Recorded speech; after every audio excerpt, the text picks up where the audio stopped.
আপা, জুলি আপা কই? জুলি আপাকে সেটা তো আমি জানি না। জুলিরে তুমি খুঁজতেছো কেন? ওরে তোমার কি দরকার? তার দরকার আছে। আপনাকে বাসায় 5 দিন 7 দিন করে যে কাজ করে গেছে আমার বুয়ারা, এখন টাকা দিব কে? তোমার এগুলা বুয়া না ডাকাত? একটার থেকে একটা দেখলে মনে হচ্ছে ডাকাত দাঁড়ায় রয়েছে, এগুলো তুমি বুয়া দিছো? এই আপা, আপনি কাগো ডাকাইতেন? হ্যাঁ, আমার বুয়ারা যদি ডাকাইত হইতো তাহলে এই পুরো ঢাকা শহর সুনামের সাথে কাজ করতে পারতো না, বুঝছেন? তোমার কাজের বুয়ারা কোন বাসায় কাজ করে আর কি শুনাম সেটা আমি খুব ভালো করে জানি। এই আপনার বাসায় যে আমার বুয়ারা 5 দিন 7 দিন করে কাম করছে, মোট 1 মাস 25 দিন হইছে, ওই টাকা কটা হিসাব করে আমার বুঝাই দেন। কি 1 মাস 21 দিন কাজ করছো, ওই টাকা আবার হিসাব করে দিয়ে দিতে হবে? তুমি জানো তোমার বুয়া কি করছে? আমার বাসায় যত স্বর্ণ গয়না, আমার কসমেটিক্স, আমার লিপস্টিক, আমার স্কিন কেয়ার সব কিছু নিয়ে গেছে, সাথে আমার পায়ে জুতাটাও নিয়ে গেছে। তুমি উল্টা আমার টাকা দিবা? এই আপা, এই আপনি কাগজ চোর কইতেছেন? হ্যাঁ, আপনি জানেন বুয়াগো বাসায় কি আছে? আর আপনার এই স্যান্ডেল চুরি করছে বুয়ারা, তাই না? আপনি যাই দেখেন এক বাসা, আপনার বাসা চাইতে ভালো ভালো জিনিস আছে। খবরদার, একবারে গুছায়া একবার ডাক্তার। এই আপনি সাবধানে কথা কইেন, নিজেরা জিনিসপত্র সরাইতে আর মিথ্যা কথা কইতেছেন। ও বাবা রে, বুয়া সর্দার নিয়ে আমার কি করতেছ? তুই একটা বুয়া সর্দার নিয়ে একটা খাটাস মহিলা। আপনাকে কথা আমার জানা আছে, আমার বুয়ারা সব আমার কাছে যে বিচার দেয়, আর আপনারা যে আচার আচরণ করেন আপনাকে জীবনও বিয়ে হইতো না। হয়েছে, আমগো বিয়ে হবে না না হবে সেটা আমাদের চিন্তা, তোমার বিয়ে চিন্তা করো। একবার ঘুষি দেয়া এই গেলে দাঁতে গেলে নিয়ে যাও। এই আপনি আমার ধমক দেন? হ্যাঁ, আমি যদি চাই তাহলে আপনি এক পা ঘরের বাইরে যাইতে পারবেন না, বুঝছেন? তুই হয়েছিস বুয়াদের সর্দার নিয়ে একটা খাটাস মহিলা। এত বড় সাহস! হ্যাপি এ মহিলাকে?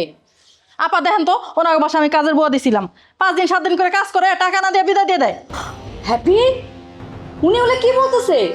তুই এগুলো করছস?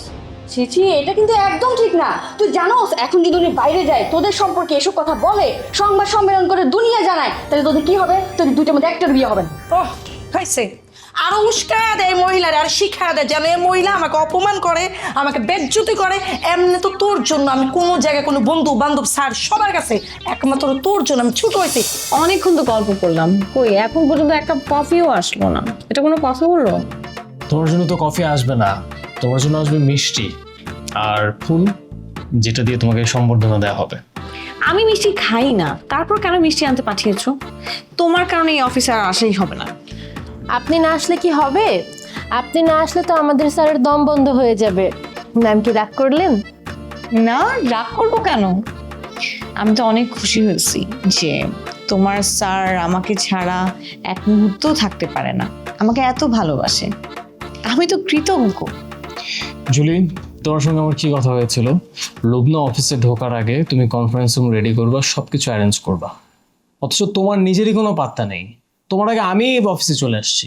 স্যার আপনি মিটিংয়ে এত কিছু অ্যারেঞ্জ করতে বলেছেন, আমি অ্যারেঞ্জ করতে করতে দেরি করে ফেলেছি। দেরি হয়েছে মানে কি? দেরি হলে কি লুবনা তোমার জন্য অফিসে বসে থাকবে? তুমি সময় মতো কোনো কাজই করতে পারো না, তুমি কথাই শুধু সবার উপরে থাকতে পারো, কিন্তু কাজের বেলায় পুরো এই কাজ করা। কেন তুমি জুলি কিভাবে করে কথা বলছো আমি না বুঝতে পারছি না। আমি জানি তো জুলি অনেক চেষ্টা করে ভালো কাজ করার, যদিও সেটা করতে একটু সমস্যাই হয়। থ্যাংক ইউ ম্যাম, আপনি অ্যাটলিস্ট আমাকে বুঝতে পেরেছেন, কিন্তু স্যারই তো আমাকে বুঝলো না। স্যার আমাকে যেহেতু আপনি এতই অপছন্দ করেন, আপনি আমাকে একটা চাকরি থেকে বের করে দেন, আমি এরকম অসম্মানিত জায়গায় চাকরি করব না। জুলি প্লিজ সিন ক্রিয়েট করো না তো। অযথা সিন ক্রিয়েট যারা করে আমি ওদের সাথে কাজ করতে পারি। ঠিক আছে স্যার, তাহলে আমাকে বিদায় করে দেন। অযথা যন্ত্রণা রাখবেন কেন? আমি বুঝতে পেরেছি, আসলে আমি আপনার মাথা ব্যথা। আমাকে এখন অর্ডার দেন, আমি এখনই চলে যাচ্ছি। এই তোমার কোনো চাকরি যাবে না, তোমার কাজ তুমি মন দিয়ে করো তো। আর মন্টি, কেন তুমি কর্মকর্তা কর্মচারীদের সাথে এইভাবে কথা বলছো? ওয়েল বিহেভ করো, না হয়তো অফিসটা ভালো যাবে না। আমার অফিসের কোনো কর্মকর্তা কর্মচারী বলতে পারবে আমি তাদের সাথে খারাপ আচরণ করি? শুধুমাত্র জুলিই ঝামেলা করে। আসলেই আমি ঝামেলা করি, ঠিকই বলছেন। এক কাজ করেন, আমাকে স্যাক করে দেন।